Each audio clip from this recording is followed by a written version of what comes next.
So welcome everyone. For those of you who don't know, Designer Fund, our mission is to invest in exceptional founders and empower them with design to improve the world. We primarily invest at the early stage, so pre-seed, seed, and Series A. And over our now almost 10 years as a fund, we've been fortunate to invest in a number of billion-dollar companies like Stripe, Gusto, Netlify, Commure, and Notion. And then we also really care about impact. So Enrique and I, when we started Designer Fund, we knew this would be a way for us to actually work on meaningful problems with exceptional founders. And we want to make sure that those companies are solving some of the big, meaningful issues of our time. So things in healthcare, climate tech, and other spaces like that. A bit about me. So Enrique and I co-founded this together. So I'm a co-founder and managing director. I've been a designer for 20 years. So for those of you who are here as designers, I've had all the different roles you can imagine as a designer. And before starting Designer Fund a decade ago, so I've been also an investor for 10 years now. Before Designer Fund, I was one of the design leads at Facebook. So I was brought on to be a product designer for all those early products and services that Facebook built, profiles and Facebook platform and all that good stuff. The last few years of my time at Facebook, I managed the marketing design team. So all the work that was externally facing, if you guys have seen anything around the analog research lab, that was our team. A lot of the logged out homepage and all the marketing initiatives were all from that team. So done a lot of work on product design, marketing design, and what it means to effectively communicate.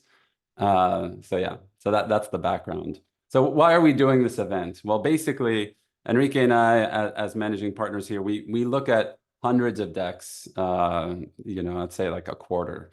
And basically what we're seeing is too many founders, to use a sports analogy, or kind of we see too many own goals, too many unforced errors. Basically, a lot of people not putting their best foot forward in their decks. And we just think there's no reason for it in this day and age of where we have incredible information at our fingertips. We have great design templates. We have great people that we can work with. And so when I see a deck that's poorly designed, and is doing a poor job of communicating, I just think to myself, like, why are we still seeing decks like this in this day and age? And instead of complaining about it, we thought, why not actually do something about it? So this talk and some of the resources that we'll send you afterwards is our attempt at kind of raising the bar for everyone. And that's the future that we want to build, right? We want to help more of you achieve your dreams. So let's talk a little bit about how we've seen this. So I'll tell you a little story. So in 2016, we backed a company as one of our first investments, is a company called Netlify. There's actually two guys that started an agency together, and they basically wanted to rethink the infrastructure of the internet. And it was an incredible idea. Is basically, can you take the infrastructure that Facebook and Google use and bring it to everyone else? Super fast websites, globally available, easy A/B testing, all this stuff. And so we love the team, we love the early traction, and they became one of our first investments. And then in 2016, they basically were going to go out to raise their Series A, and they had all the meetings lined up for the week for a week long of meetings. And then basically the Friday night, Chris sends me the deck, the Series A deck, and he goes, "Hey, just here's the deck. Flip through it. Let me know if you have any feedback." And this was kind of one of those oh shit moments as an investor where you think the delta between what you guys are actually doing and what I'm seeing on this page is massive. Like, what is going on here? Guys, we are not putting our best foot forward. And so I basically decided I guess I know what I'm doing this weekend. And I told Chris, look, we need to sit down. We need to rethink this thing and improve it. And so to give you a little bit of a sense of what this looks like, and later on, I'm actually going to fully go, I got Chris's okay to take this deck apart and really show you guys a lot of the slides, the before that no one wants you to see, and the after that. Even in the after, I think we can look at it and use some of the tactics we're going to talk about today and see where we could have done improvements. But this gives you a little bit of a sense of the before. And so I'm going to leave it as a little teaser, so that as we learn all these tactics, we're gonna then apply that to this deck. So what we're about to go through is about 7 very core, very tactical things that you guys can do when pitching VCs. So the focus here is for early stage companies pitching venture investors. So venture investors, if you're pitching family offices, which is another name for families that have a lot of wealth, they probably don't need to see some things that are at the same level that VC investor does. But that's the focus of today's talk, okay? So let's start with the first one.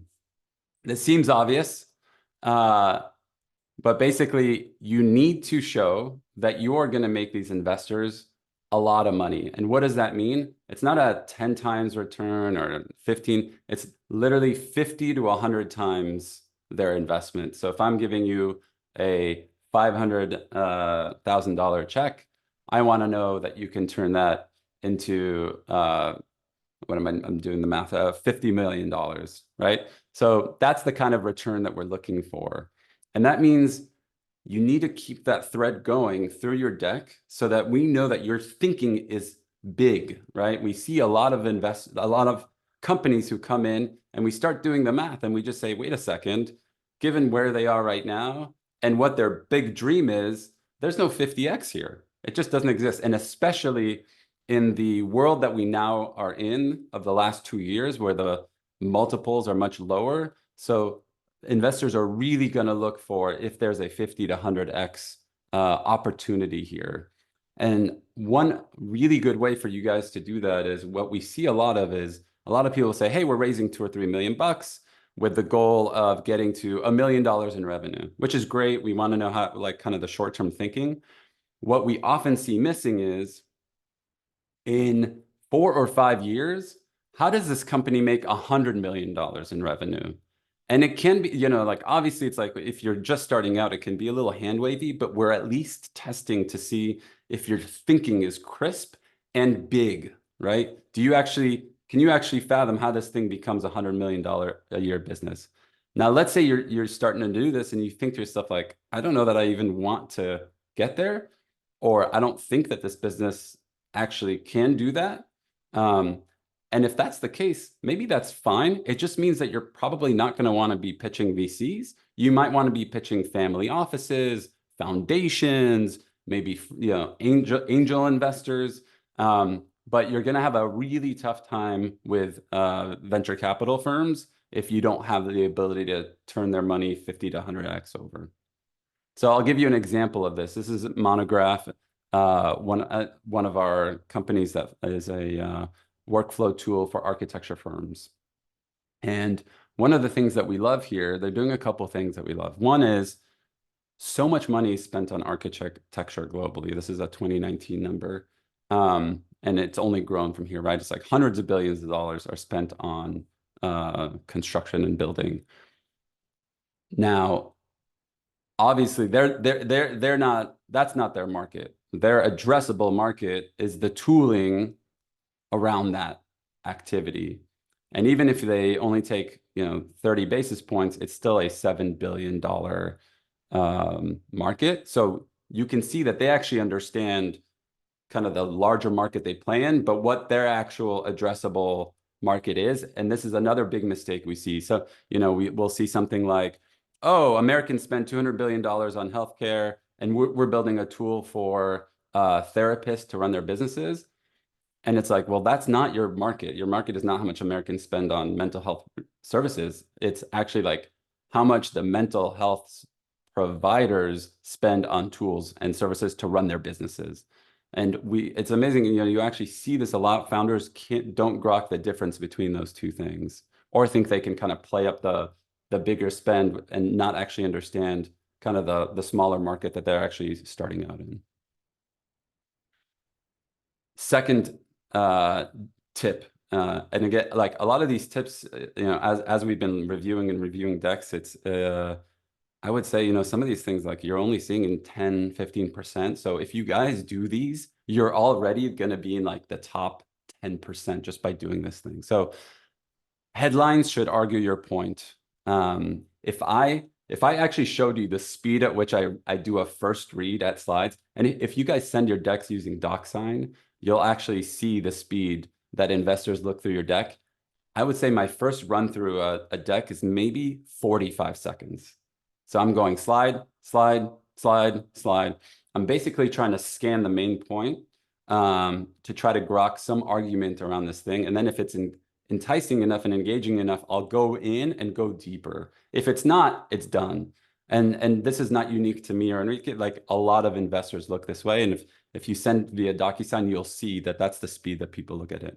So what gives you the best chance? If that's the speed that people are looking at your deck, what gives you the best chance?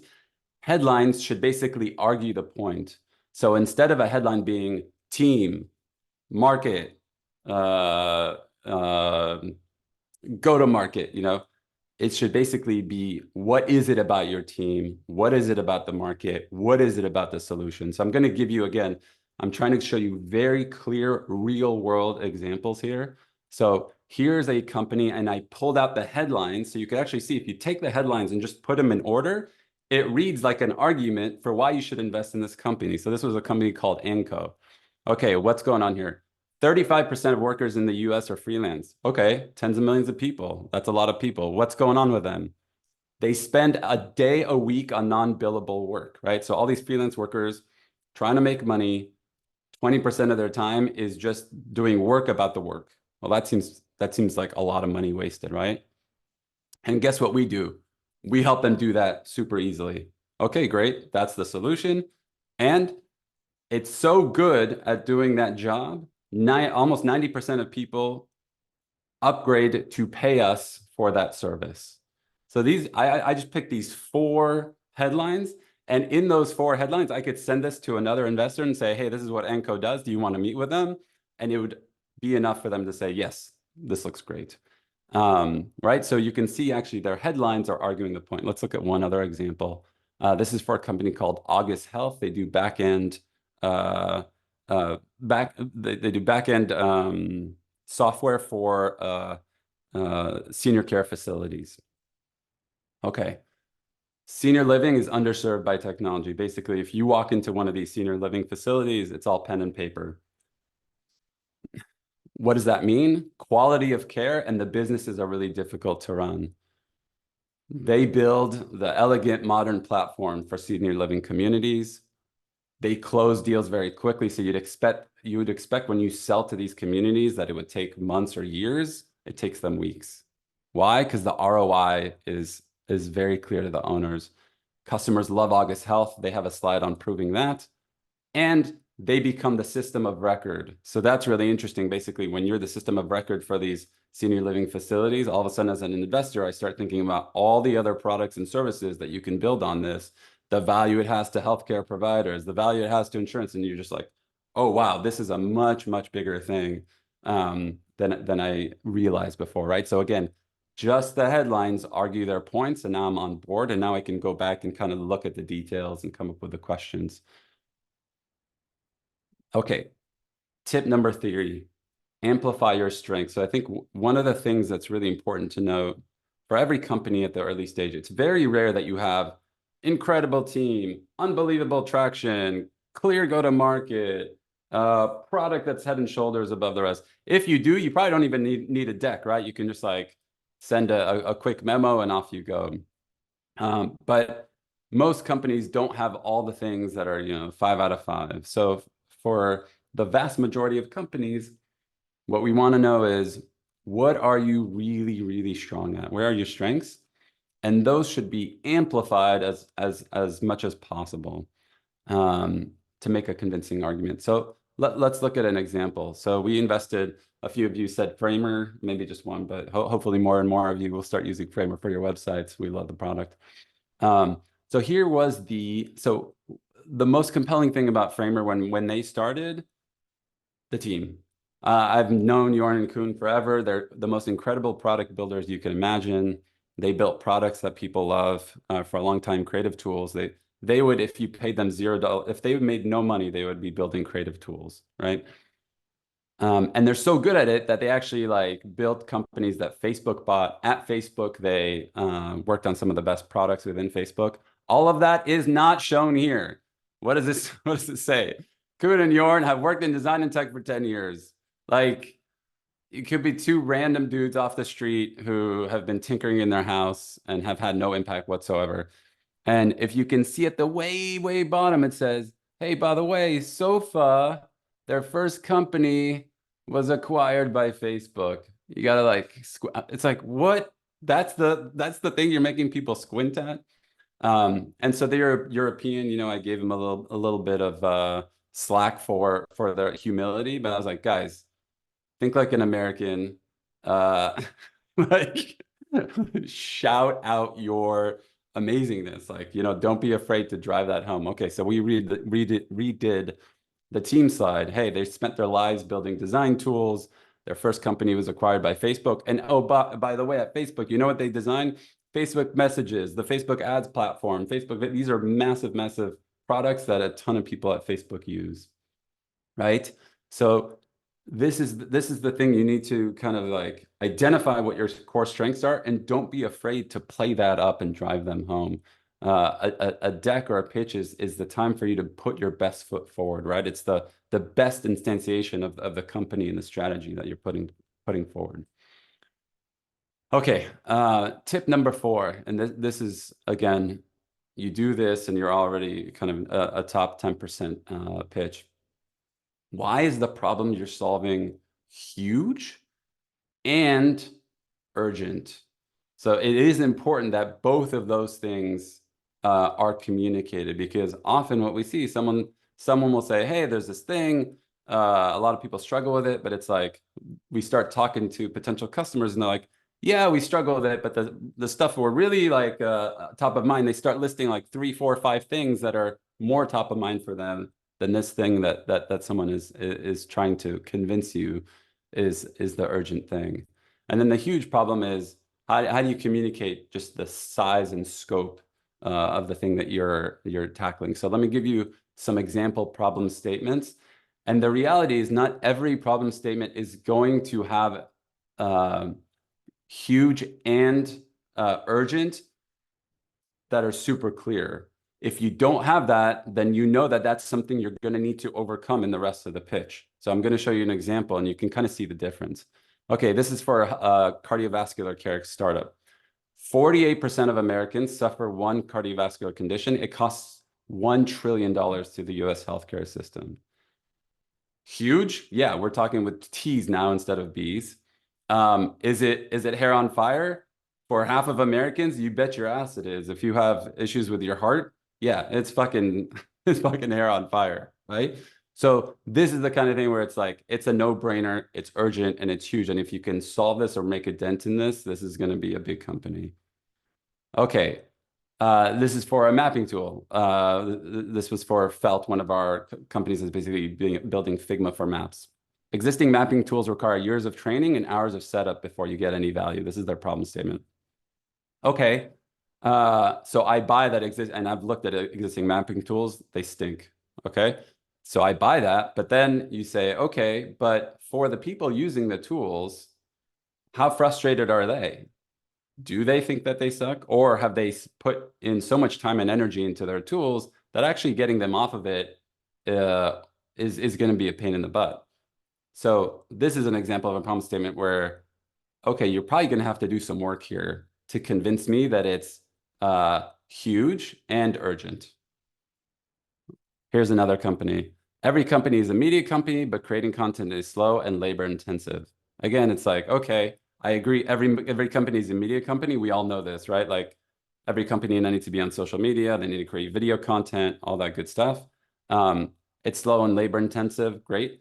What would make this a better problem statement is, how much money are people spending on content creation in Fortune 1000 companies? How much time are they spending? If you actually had that in that problem statement, it would be an instant kind of like, I grok it, it's urgent, it's hair on fire.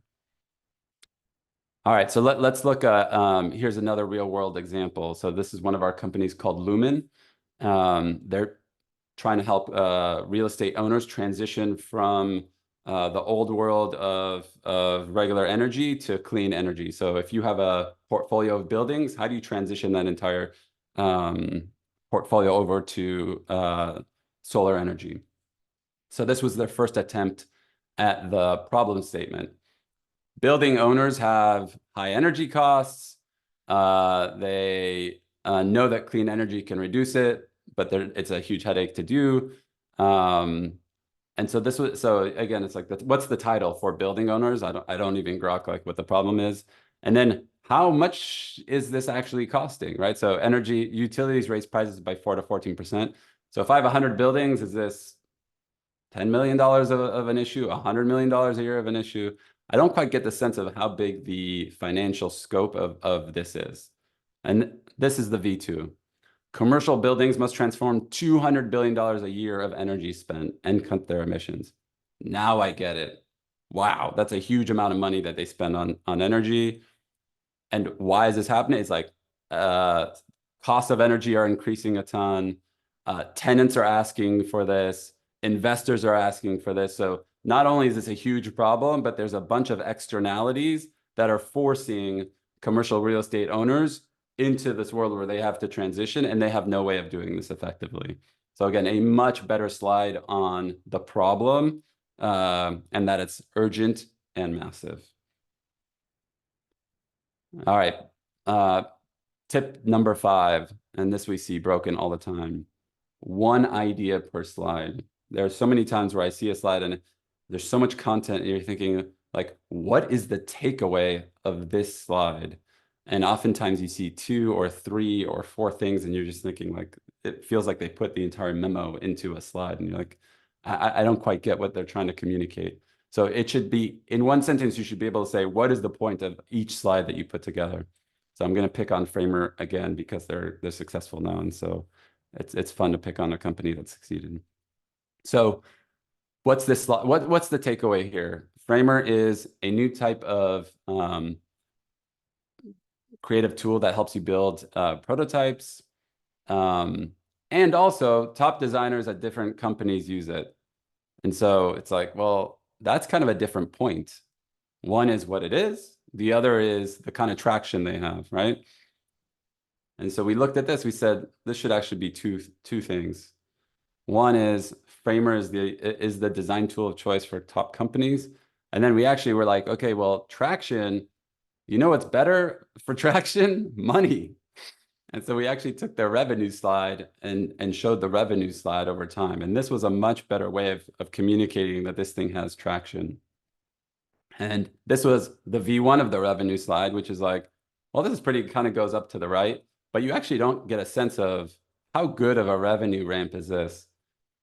It was actually this good. Their revenue grew 10x when they fundraised for their revenue was growing 10x in 1 year, right? That's incredible. That puts you in like the top 1% of companies.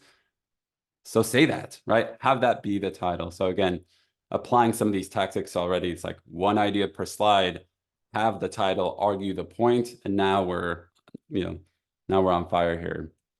Okay, the last core tip, anticipate questions. So your deck or your pitch, it doesn't have to answer every single thing.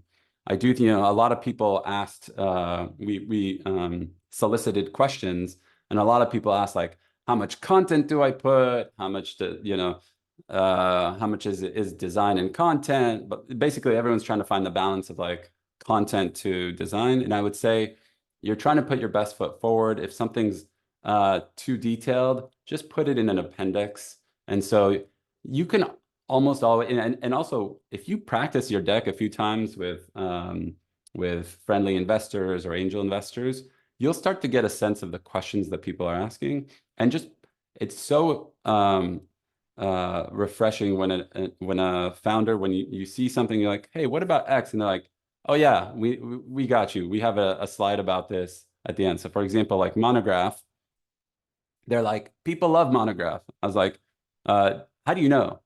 And they're like, oh, here's a slide we have that's just a couple of testimonials. And by the way, you can go to this link here and just read tons of reviews. Like these aren't our reviews that we handpick. These are all the reviews that you want to pay, that you can read about Monograph, like unfiltered by us, if you really want to see how much people love the company and the product. So those are the kind of things when a founder basically comes to us and says, look, uh, I've already thought about that, and here's a whole slide. That to me says they're thinking ahead. They understand. Um, they understand and anticipate what the conversation is going to be, and they're thinking ahead, right? They're seeing around corners. The worst is when you ask them a question that's a very clear, where someone's kind of like skewing the market, or there's no product, and you're like, well, what's going on with the product? Like, what does it look like? And they're like, well, I'm not ready to show the product. It's like, okay, why not? Like, what are we missing here? Why didn't you have that prepared? And then a number of people asked about kind of the current environments. There are some unique things that if you're fundraising now in 2024 that we think that you should keep an eye on. So the first thing obviously is like AI. So a lot of people are like, well, if I'm not an AI company, what do I do? You absolutely, even if you're not like an AI company, you need to think about how does AI bake into if you're building software, bake into the product and service that you're building. Because in the back of our mind as investors, for every pitch that we see now is this company going to get blown away by someone who's going to do this with an AI first approach? And so what I want to know is, even if you're not an AI company or like a core AI infra company, that you're thinking about how what you're doing leverages AI in a very impactful way. If you're not thinking that way, I'm kind of going to think like, well, this is not a company that's thinking ahead for the next year or two, and they're basically going to get their ass handed to them by someone who is thinking that way. Capital efficiency, right? We are now in an environment where money is not just free and flowing. So I want to know that you can do a lot with a little, that you're efficient with your money. If you've grown to $1 million and a half revenue, how much money did it take you to do that? Did it take $10 million or did it take $500,000? That matters. And if you were able to be capital efficient, show that, talk about that, communicate that to your investors, because that's what we want to see right now. And another thing we're also seeing, some founders are thinking to themselves, maybe I only have to raise once or twice. I don't need to raise 3, 4, 5 times. And so if you have kind of a plan for that, communicate that too.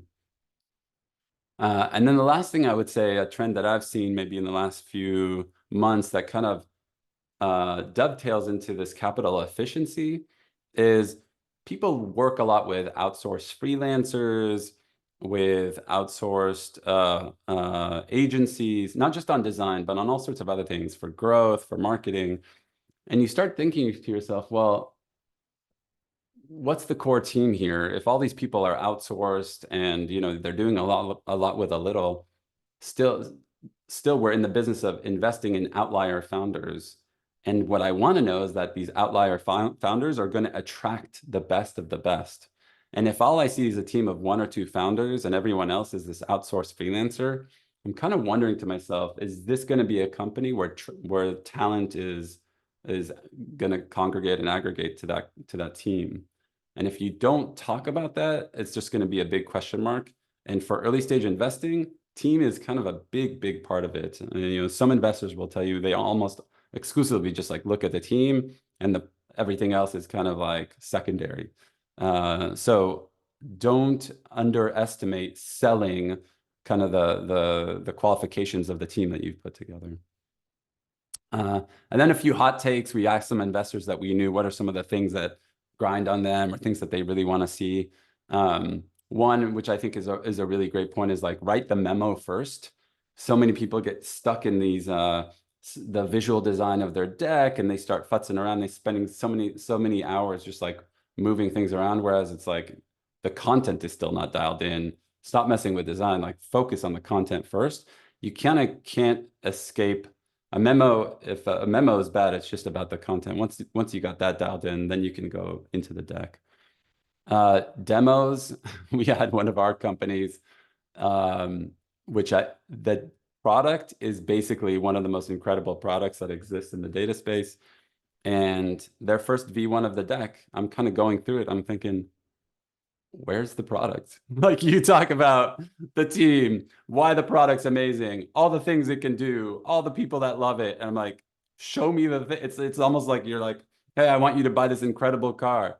Okay, where is it? Well, don't worry about the car. Let me show you like the 0 to 60 numbers. Let me show you the materials that we use. Here's all the people that love it. It's like, okay, show me the car, dude. Like, you know. So I think don't if you have a great product and a great demo, make sure that that's in there.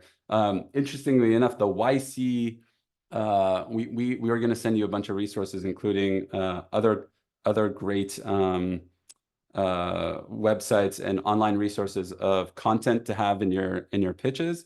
For whatever reason, the YC version of this does not have a slide for demo. Maybe it's a time thing, but that was something that we noticed. We're like, oh my God. So definitely, if you have a product and it's a killer product, show it, demo it. And this is funny. Ever since my friend Ian told me about this, I can't unsee this, which is basically these feature slides. We see this a lot. And I think this was the best example of why these are really terrible. It's like, hey, we have all these features. The other folks don't have it. So it's like, okay, if you could create something like this for the Rolex versus the Frog watch, right? It's like it's affordable. It's a Frog. The Rolex, all it does is tell time. It's a piece of shit. So obviously, like you can make feature comparison slides, kind of say all the things, but for a lot of investors, they kind of just throwaway slides. Yeah. Yeah, it's all about the frog. I wonder how much that frog truly is. Okay, let's so I kind of put a pin in the Netlify example. We've learned these 7 tactics. You guys have now fully ingrained them into memory. You're now expert slide designers. So let's go through the Netlify example and kind of in your head try to think about what would you do for each one of these slides. Okay, so here's the original deck. So I'm just going to pause for a few seconds per slide. So this is the team slide, which you actually don't even know because there's no title to it. But I think with context you could guess. But again, so what's going on here? Black and white photo, names of the founders, and then it's actually not clear from here at first grok like who the core team is, why they're grouping it that way, and the investors and advisors were also really incredible, a really incredible group of folks, and it totally undersells that.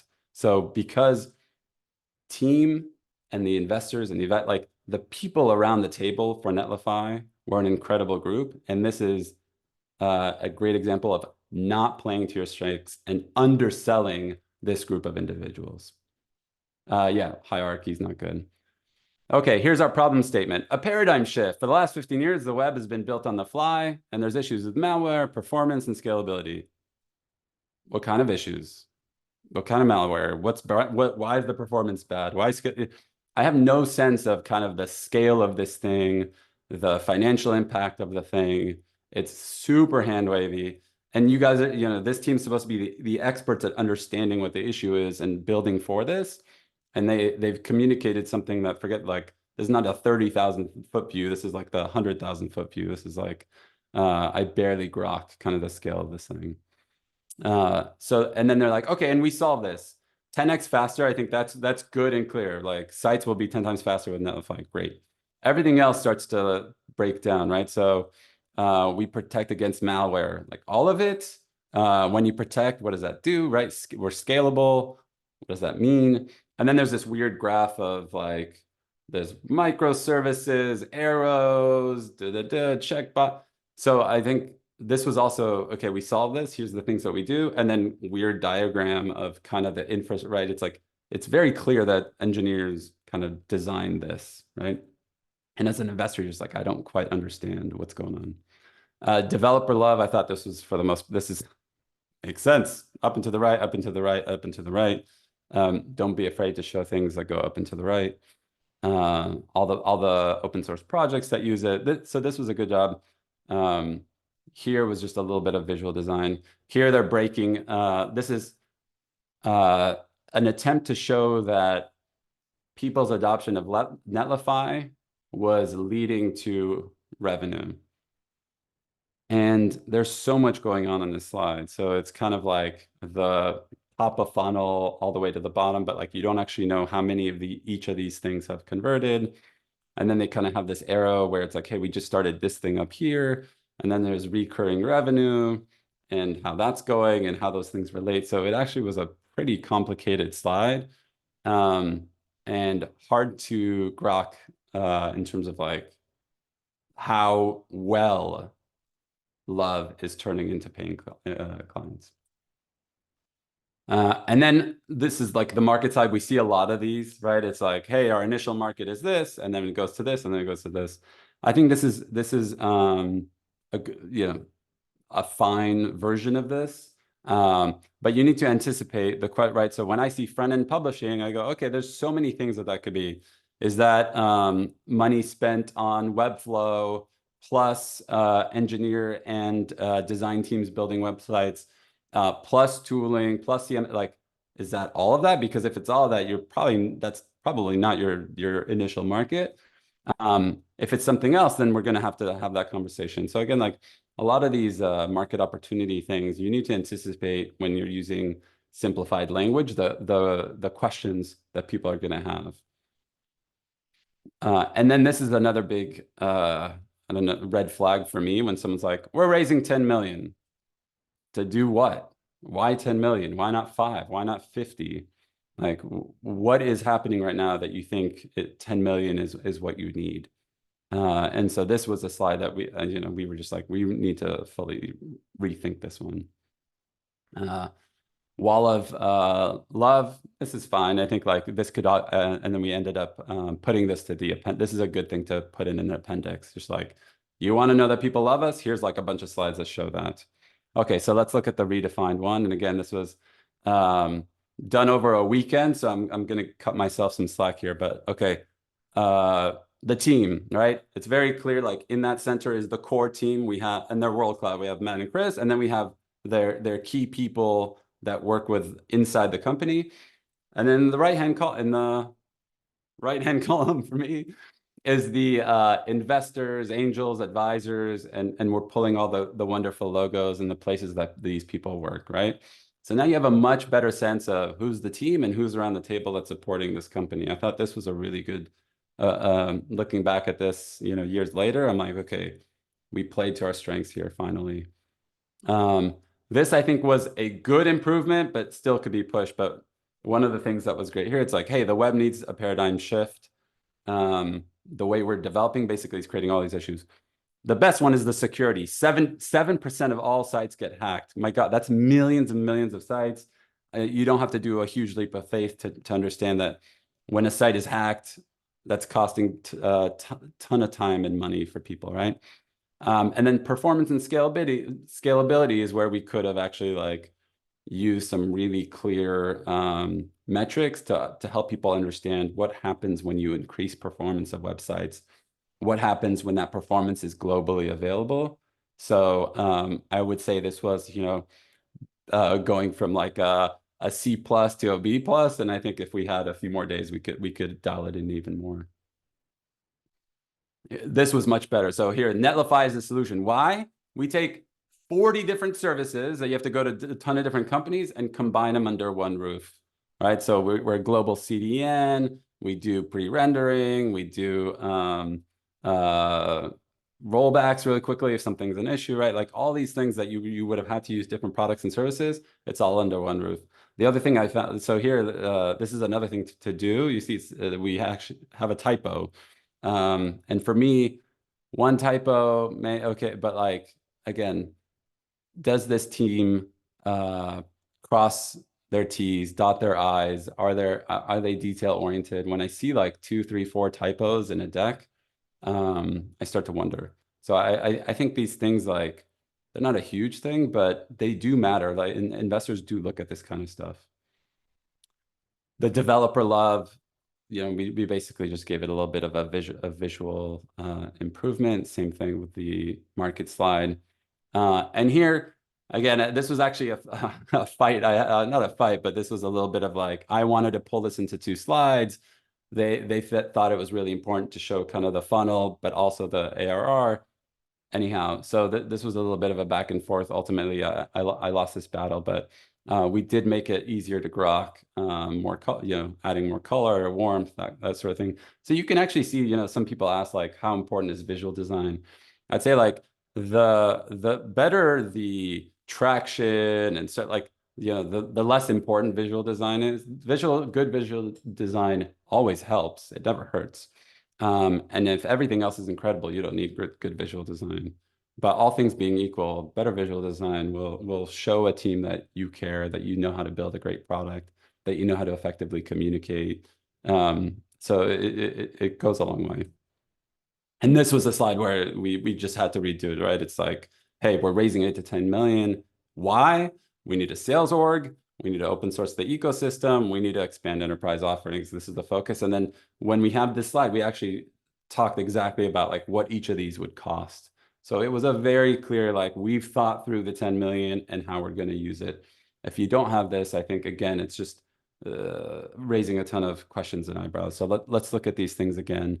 The before and after for the solution, before and after for the developer love, market slide,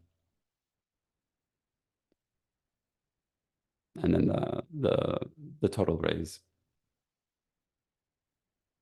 Okay, so those are the tactics. Those are the tactics applied to a deck over a weekend, but we showed you a ton of other examples. A lot of you guys are founders here. If you know of like any incredible founders, we have a link here that you guys can write down. We love to have founders refer other founders. We are in our third fund. We are very actively looking for new investments. So please refer great founders and companies to us. We'll be looking at them, hopefully with great pitch decks. Hopefully you also will send them some of these resources so that they put an incredible foot forward. And with that, I think we will transition to the Q&A. Let's do it. All right. If you do have a question right now, feel free to add it to the chat and we'll try to get them answered. Enrique, I see you've also been answering them async, so thank you for doing that. But let's start with Laura. She has the most votes. It says, how much should we tackle competitors, especially if it's a crowded space? I would say it is very important because software is now easier to build. It is very important to use the pitch to, we're going to find out who the competitors are, and we're going to come back to you with questions around how are you different? How are you better? How are you going to address these folks? If you don't have that, again, it's like, are you not aware that they're competitors? Are you not aware how you're differentiated? Another founder of that I'm working with right now, we actually, this is not a tactic I've put in there, but it's something that has also kind of been top of mind for me lately, which is use the fundraising as an opportunity to improve your strategy. So don't just look at it as an exercise in communicating what you're already doing. Look at it as an opportunity for you to improve the strategy of the company. So actually, one of our founders recently was going out talking to investors, and she realized that actually for her to differentiate the company, there was actually like a segment of customer that she needed to go after that was very different than what everyone else was going after. And that got cemented for her through the conversations with investors. So I would say you absolutely should address competitors. You don't have to go super deep, but at least like let me know how you're different and use the fundraising as an opportunity to understand how you could be different going forward. Awesome. We got a couple people asking specifically about seed funding. Johnny asked, is it a prerequisite for seed funding that we demonstrate traction and our revenue? John also asked, how much should we lean on mentioning a group of advisors if we have them to overcome some concerns about the team? So yeah, how much do you want to focus on advisor representation at the seed stage? Two questions. Yeah, so advisors, investors, team, all that stuff, basically, what are we looking for? We're looking for someone, as a founder, what we want to know is you can go out there and talk the best people in the world into coming along on a journey with you. And every signal that you can show to say, look, I am a leader, and when I communicate what we're building, I can get people to follow my lead and come with me along this journey. Investors, advisors, freelance, even sometimes freelancers, right? There's a lot of times a freelancer that we connect them to companies, and there's certain companies where I just know they're going to do that. They're going to want to work with that founder, right? So that's what we're looking for. So it's not just an advisor thing, it's everyone around the table. So I would say if you have incredible people around the table in any regard, you should be putting that forward. And then what was the other question The other about? one was, how important is it to demonstrate traction or revenue while pitching at the seed level, seed funding? Yeah, I mean, well, there's pre-seed and seed, right? Like the way we think about pre-seed often is like you're just starting out with some early product. Maybe there's like a few people who are using, that's like the true pre-seed. Now, when someone says seed and you're raising 2 or 3 million, typically we do want to see some traction. Um, how important is it? It depends on what other things you have. If you have an incredible team and an amazing product idea and incredible history of building the most incredible products, it's probably not as big of an idea. If you don't have that, then we're going to have to. What's the leap of faith that you want us to take? Is that you can build a great product that will have traction. And so if you don't have that, then we need to see actual traction. So I think it becomes more important if you don't have some of these other things. Awesome.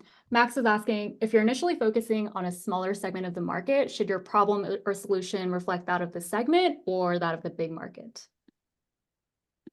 If you're initially focusing on a small market, um, I think you should be focused on the smaller segment first. We basically want to know, hey, the thing I'm building is going to focus on the smallest segment. Over time, I'm going to think about the broader thing, but to start with, you're focusing on the smaller segment, and that smaller segment should be at least $1 billion. Ideally, should be about a $3 billion opportunity or more. Your initial like go to market, the wedge. Cool. And Nicole has a good question about the ask. So when a team is fundraising, how specifically should they propose a number or should they instead leave things open? And then also like, should they cover runway? And then the last question was, do investors and founders ever negotiate on the milestones and shared outcomes? So questions about ask. Yeah, I mean, you should be as specific as possible. I would say like, you should have a good sense of what the current, basically, hey, let's say you're raising $1.5 million. Okay, what you think you can get to with $1.5 million. Every investor is kind of thinking, with the money that this company is going to raise, what milestones are they going to get to? And so it's all like, right? It's like you say, I want to hit these milestones with this money. And my job as an investor is to think like, one, do I believe that? Do I believe your thinking is sound? And two, if you do that, can you either raise more money or can you then get to a place where this company is profitable? Those are the two paths. And so I think you should be like pretty specific, especially if it's in the next 12 to 18 months. You should have a lot of specificity for the next year, year and a half, right? It shouldn't be kind of like, yeah, maybe $1 million, maybe 2. I'm not quite sure how much this costs or that costs. Like that means you have a lot more homework to do around the space, the cost of the team, the cost of marketing. And so, yeah, as specific as possible. Awesome. Lindsay was asking, and I think, Ben, you've had some conversations around this. Oh, Enrique, you wanted to pop in? So just wanted to clarify, someone was asking earlier about which segment to focus on, and Ben mentioned a rough $1 billion size. I actually think it may be challenging. So I think we need to be more specific about, like, are you asking about the total addressable market, serviceable addressable market, or the serviceable attainable market, which is the initial segment you're going after? And so that smallest segment, we want to see that there's a clear path to getting to 1 million, 10 million, eventually 100 million in revenue as you expand to that broader segment. So a bottoms up analysis is actually usually more effective. And it may not be that it's a $3 billion market, your initial serviceable attainable market. That's actually quite big. And that's actually kind of rare for us to see. So just wanted to clarify the answer to that particular question. And by the way, sometimes the market, if you believe you're going to be creating a market, there's sometimes where the market just seems small, but you're like, you're coming into market that might be really small. The quintessential examples like Uber, when people looked at the black car market, they're like, well, that's not a big market. But actually what they were looking at is like, how much do people spend to get around? So it's not just, it's their cars, it's public transportation, and it's black cars. So that was the true market. But most people would have basically said, Uber's a black car. I'm going to look at the black car market as a market. So I think Same also thing with thinking about Airbnb how as you're well too. presenting the market is important. Same thing with Airbnb as well. Like, Right. how many people are actually sharing homes? That's a pretty small market or hard to define. But the broader, huger market, right, was travel and Travel. hospitality. Exactly. How much do people spend on hotels? Maybe we have time for just like a couple more, Robin. Yeah, I like this question from Lindsay, which is something that I think you've been talking to founders about lately. And she asked, what is the right balance of showing vision work versus work you can get to today to include in the pitch? The right balance of it. Yeah, like how much visioning should you do, I guess, in a pitch and looking forward? It's different for different investors, this one, but I think I really like vision because basically, especially in the early stages, a lot of it is you're trying to help people understand kind of what this could be. And especially if you're, for the designers on this call or people, founders who value design, that's like the power of design. Design can kind of manifest the reality that doesn't exist yet. And so I do think it's really helpful. And we're actually seeing this even short-term plus long-term, like what could AI in this tool look like? And here's an example, a quick prototype of that. Or what could this look like once we go to the second or third order of market? And what could that suite of tools look like? I actually did this a lot at Facebook too. I would like, before a product was even, when we were just thinking about a product, I would just do quick, like, what could this look like in 2 or 3 years if we build it and it's successful and it started to integrate into all the other things that Facebook was doing. And it helped everyone understand like, oh, this is why this is so powerful. It's not this like myopic thing. It's actually like the whole ecosystem that could be unlocked. Great.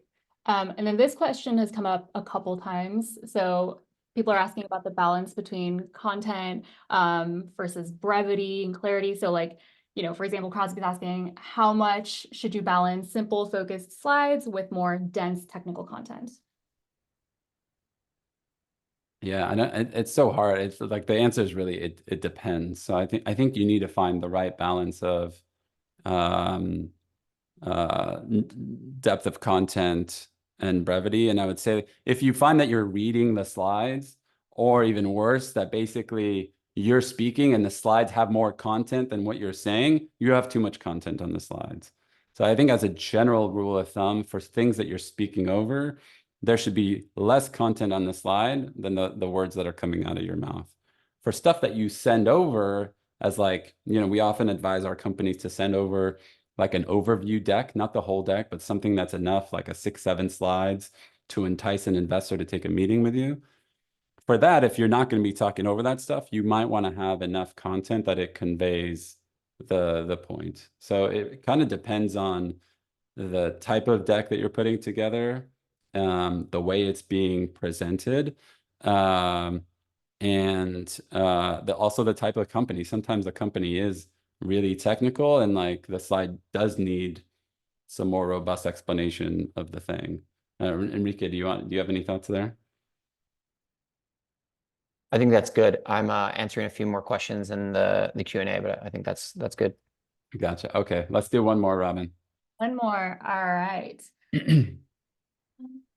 Let's see. Sylvia was asking, what are some general differences the deck should show if you're at seed versus A? Some general differences. Yeah. I mean, look, typically in today's day and age, an A is the thing is working. You're at a million, million and a half or more. You have a good sense of how you would deploy 10, $15 million. I mean, that's a huge difference for most people who are starting out or 6, 9 months in. You would have no clue how to spend $10 million or $15 million. Or even that you have a product that's very clearly, at product market fit. And so seed and pre-seed typically is like, hey, we have some signals of product market fit. We need some money to kind of further validate this stuff. We need some money to understand kind of where we should spend marketing dollars and how effective they are. The Series A deck is all about like, all that stuff is now figured out, and now it's time to pour some fuel on the fire. Awesome. All right. Well, I think that's all we have time for. Let's go to the next slide to end things. Cool. Awesome. Well, thank you everyone so much for joining. we would love to hear your feedback on what you found helpful, things you're curious about. We know there's a few more questions in the Q&A we haven't answered, so we'll kind of look through those. But we will be following up with the recording from the event, a recap, some of the key highlights shared by Ben, and some of our favorite resources that we've collected. So keep an eye out for that later today. Awesome. Thanks everyone for your time. At Ben Blumenrose, if you want to hit me up on X. Also on Threads and other things, but looking forward to hearing from you all, and hoping to see some good pitches. Thanks for joining us. Hope this was helpful. Take care. Bye, y'all.